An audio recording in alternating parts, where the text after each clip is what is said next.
السلام علیکم۔ ناول لاڈلی ملکہ episode 2 voice Shakila افضل۔ سیرت اب تک سیدھی ہو کر بیٹھ گئی تھی۔ شفق بیگم نے بڑی محبت سے اس کا چہرہ اپنے دونوں ہاتھوں کے پیالے میں لیا اور اس پر دل ہی دل میں پڑھ کر کچھ پھونکنے لگی۔ پھر سیرت کی پیشانی پر بوسہ دیا۔ شفق کی گڑیا شفق کے منہ سے بے ساختہ نکلا تو سیرت کے منہ پر پرنور چہرے پر مسکراہٹ بکھر گئی۔ لمحہ بھر کے لیے شفق صاحبہ کی آنکھوں کے سامنے کسی کا چہرہ آیا۔ ایک لمحے کے لیے شفق صاحبہ کو لگا کہ وہی انسان اس کی آنکھوں کے سامنے بیٹھا ہے۔ اس نے کرب سے آنکھیں میچ لیں۔ اس سے پہلے کہ وہ ماضی کی یاد میں کھو جاتی، سیرت کی آواز اسے حال میں لے آئی۔ سیرت بڑے لاڈ سے ماں کی گود میں سر رکھ کر لیٹ چکی تھی۔ شفق بیگم نے نرمی سے سیرت کی پیشانی پر ہاتھ رکھتے ہوئے کہا، ماما کی گڑیا، صبر کرو، ابھی کچھ ہی دیر میں آ جائیں گے وہ لوگ۔ امان غصے میں کسی سے فون پر بات کر رہا تھا۔ شاید فون کی دوسری طرف اس کا سیکرٹری تھا۔ قاسم، ایک بات آج کان کھول کر سن لو۔ آج اگر یہ کنٹریکٹ خان انڈسٹری کے پاس گیا تو تم اپنی جاب سے ہاتھ دھو بیٹھو گے۔ امان کی لہجے میں اس صرف اور صرف نفرت تھی۔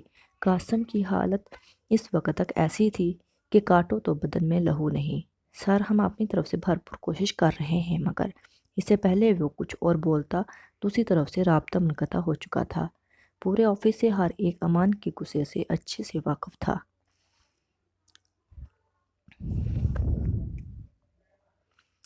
امان میر بزنس کی دنیا میں ایک جانا مانا نام تھا۔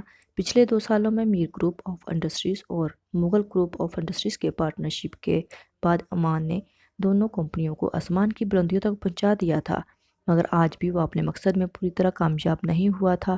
اتنی ترقی کے بعد امان کے دل کو اب بھی سکون نہیں ملا تھا۔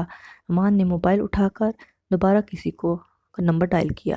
پہلے ہی رنگ پر دوسری طرف سے کال اٹھا لی گئی۔ السلام علیکم۔ دوسری طرف سے آنے والی آواز نے امان کی سماعتوں میں جاتے ہی اس کے دل میں سکون دے گئی تھی۔ امان نے سڑک کی ایک طرف گاڑی روک کر سکون سے آنکھیں موند لیں۔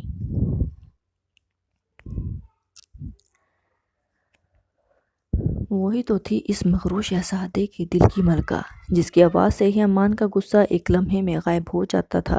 امان کی جان، کیسی ہو؟ اور گھر پہنچ گئی ہو کیا؟ امان کے لہجے سے بے پناہ محبت اور عقیدت جھلک رہی تھی۔ اللہ اللہ اللہ کا خدا کا خوف کرے مانی، بابا جان کے ساتھ کار میں ہوں۔ آپ تو بغیر کسی کی پرواہ کیے کہیں بھی کچھ بھی شروع ہو جاتے ہیں، دعا دبے دبے غصے میں بولی۔ امان جھٹ سے سیدھا ہو کر بیٹھ گیا تھا۔ ایمان کی جان ہی تو بولا ہے، ایسا ویسا تو کچھ نہیں بولا، اور ویسے بھی جو تمہارے ساتھ بیٹھے ہیں ان سے زیادہ میرا تم پر حق ہے۔ بیوی ہو تم میری، میرا جو دل کرے گا بولوں گا۔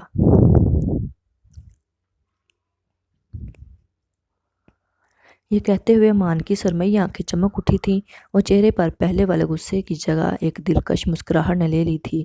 لگتا ہے آج سرکار کافی زیادہ خوش ہیں۔ دعا نے کچھ یاد آنے پر فوراً پوچھا، آج تو کوئی کنٹریکٹ فائنل ہونا تھا نا؟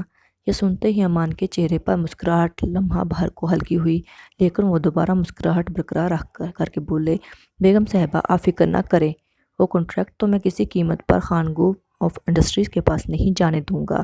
اس انسان کو تو تباہ و برباد کر دوں گا۔ امان کا لہجہ سپاٹ تھا۔ امان کم ڈاؤن، دعا نے محبت سے کہا۔ اچھا آپ گھر کب تک آئیں گے؟ بیگم آپ حکم تو کریں، خادم سب کام چھوڑ چھاڑ کر آپ کی خدمت میں حاضر ہو جائے گا۔ امان دوبارہ اس ٹون میں واپس آ گیا تھا۔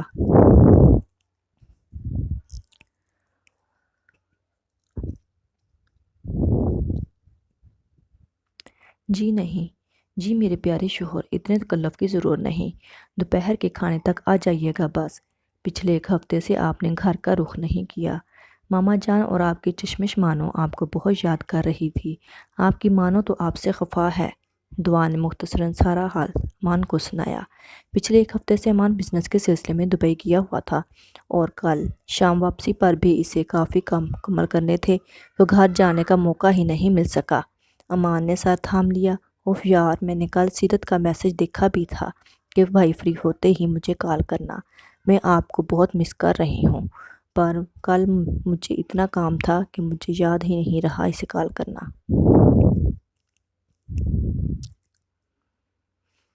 اب یہ تو آپ اور آپ کی سالی ہی جانیں، میں اس معاملے میں آپ کی کوئی مدد نہیں کرنے والی۔ دعا نے بھی ہری جھنڈی دکھا دی۔ مت کرو مدد، تم سے مدد مانگی کس نے ہے؟ امان نے بے رحمی سے کہا۔ میں اپنی بہن خود بنا لوں گا۔ دعا کہکا لگا کر ہنسی۔ اچھا جناب، دیکھتے ہیں پھر۔ امان تو اس کی ہنسی کی خنک میں کھو ہی گیا تھا۔ اچھا تو اب میں فون رکھتی ہوں، خدا حافظ۔ اوکے، تو دوپہر کے کھانے میں ملتے ہیں پھر، خدا حافظ بیگم۔ دعا کی کال رکھتے ہی دوبارہ قاسم کی کال آنے لگی۔ ہاں بولو قاسم، مبارک ہو سر، کنٹریکٹ ہماری کمپنی جیتی ہے۔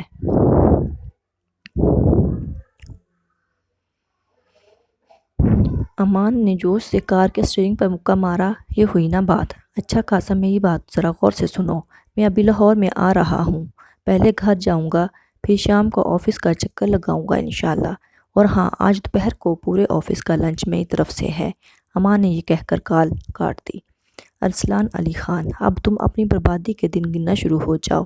تمہیں ٹکے ٹکے کے لیے بھیک نہ منگوائی تو میرا نام بھی امان امیر نہیں۔ امان نے نفرت سے مسکراتے ہوئے کہا۔ کیا کچھ اس وقت اس کی آنکھوں کے سامنے سے نہیں گزرا تھا؟ انسان کا ماضی کبھی کبھی اتنا اذیت ناک ہو جاتا ہے، وہ چاہ کر بھی اس تلخ یادوں سے چھٹکارا نہیں پا سکتا۔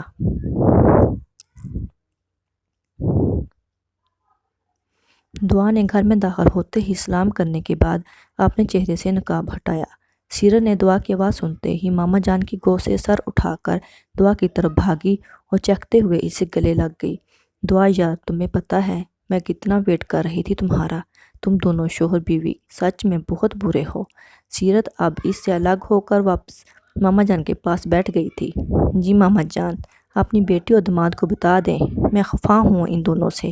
سیرت صوفے پر باقاعدہ چوکڑی مار کر دونوں کوہنیاں گھٹنوں پر ٹکا کر ہاتھوں کے پیالے میں اپنا ناراضگی سے پھولا ہوا چہرہ گرا کر بیٹھی تھی۔ بلا شبہ وہ اس وقت بالکل موم کی گڑیا لگ رہی تھی۔ دعا اس کی اس حرکت پر مسکرا کر صوفے پر ماما جان کی دوسری سائیڈ پر بیٹھ گئی تھی۔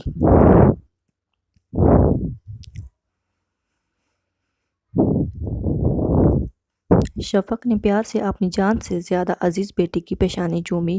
بابا جان کہاں ہیں آپ کے؟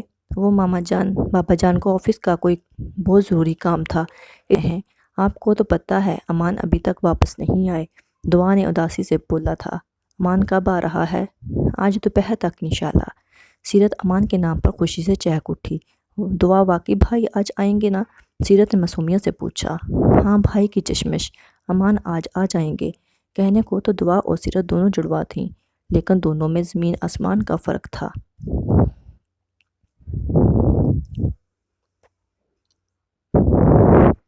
دعا جتنی سمجھدار تھی، سیرت اتنی ہی معصوم اور بھولی تھی۔ خوبصورتی میں دونوں اپنی ماں پر گئی تھیں۔ شفاف پاکیزہ پرنور چہرہ، بھوری آنکھیں، مغرور ناک، مگر سیرت جب ہنستی اس کی بائیں گال پر ایک گہرا ڈمپل پڑتا، یہی ایک چیز شفق کو ہر وقت اس کی ماضی کی یاد دلاتی۔ سیرت کی چند عادتیں ہو بہو اس شخص سے ملتی تھیں۔ احسان فراموش کہیں کا، اس کے ماں باپ کی موت کے بعد میں نے ہی اسے پالا، سگی اولاد کی طرح پالا تھا، اور آج یہ میرا ہی دشمن ہو گیا۔ ارسلان صاحب گھر میں داخل ہوتے ہی چیخنے چلانے لگے۔ صبا بیگم ان کی آواز سن کر کمرے سے باہر نکل آئی اور پریشانی سے ڈرتے ہوئے اپنے شوہر کے قریب جا کر پوچھا۔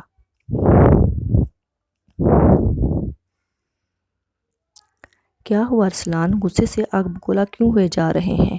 صبا بیگم نے حال میں صوفوں کے درمیان رکھی شیشے کی میز سے پانی کا جگ اٹھا کر ساتھ رکھے گلاس میں پانی انڈیلا اور گلاس ارسلان صاحب کی طرف بڑھایا۔ ارسلان صاحب نے غصے سے پانی کا گلاس پکڑ کر زمین پر پٹخ دیا۔ پاگل عورت، گھر سے باہر اس حرام خور نے میرا جینا محال کر دیا ہے اور گھر کے اندر تم نے میری زندگی عذاب کی ہوئی ہے۔ پتہ نہیں کون سی وہ منحوس گھڑی تھی جس وقت میں تم جیسی جاہل کو اس گھر میں بیاہ کر لایا تھا۔ ارسلان صاحب منہ سے زہر اگل رہے تھے اور صبا بیگم سر جھکائے آنسو بہا رہی تھیں۔ یہی تو ہوتا ہے جب مرد کا کسی اور پر بس نہیں چلتا تو اپنے سے کمزور عورت پر اپنا غبار نکالتا ہے۔ عورت پر ظلم بزدلی مرد کی نشانی ہے، ایسا مرد جس کا زور صرف عورت پر ہی چلتا ہے۔ تو یہ تھی میری آج کی ویڈیو، امید ہے آپ کو بہت پسند آئی ہوگی۔ میری ویڈیو کو لائک اور شیئر ضرور کر دیجئے گا اور میرے چینل کو سبسکرائب کرنا نہ بھولیے گا تاکہ میری نیکسٹ ایپیسوڈ آپ تک پہنچ سکے۔